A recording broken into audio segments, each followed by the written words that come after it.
आदरणीय पंतप्रधान नरेंद्रभाई मोदी आणि मुख्यमंत्री देवेंद्रजी फडणवीस यांनी जे आपल्याला आव्हान केले आहे की आपण पेट्रोल डिझेलचा वापर कमी करावा, परदेशवारी टाळावी, तसेच आपली जी वाहतूक आहे ती सायकलने, मेट्रोने किंवा इलेक्ट्रिक बसने करावी, जेणेकरून आपलं इंधनाची बचत होईल आणि जे संपूर्ण जगापुढे जे युद्धजन्य परिस्थितीमुळे संकट निर्माण झालेले आहे, काही देशांमध्ये लॉकडाऊनची परिस्थिती आलेली आहे, तर आपल्या देशाची अर्थव्यवस्था बळकट राहावी यासाठी त्यांच्या आव्हानाला सकारात्मक प्रतिसाद म्हणून जे आम्ही आठवड्यातून एकदा सायकलवर कामकाज करण्याचा निर्णय घेतला आहे आणि सर्व नगरसेवकांनी, नगर सदस्यांनी, सरकारी अधिकाऱ्यांनी त्याला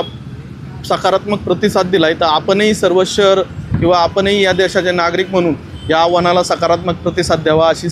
आदरणीय पंतप्रधान नरेंद्रभाई मोदी आणि मुख्यमंत्री देवेंद्रजी फडणवीस यांनी जे आपल्याला आव्हान केले आहे की आपण पेट्रोल डिझेलचा वापर कमी करावा, परदेशवारी टाळावी, तसेच आपली जी वाहतूक आहे ती सायकलने, मेट्रोने किंवा इलेक्ट्रिक बसने करावी, जेणेकरून आपलं इंधनाची बचत होईल आणि जे संपूर्ण जगा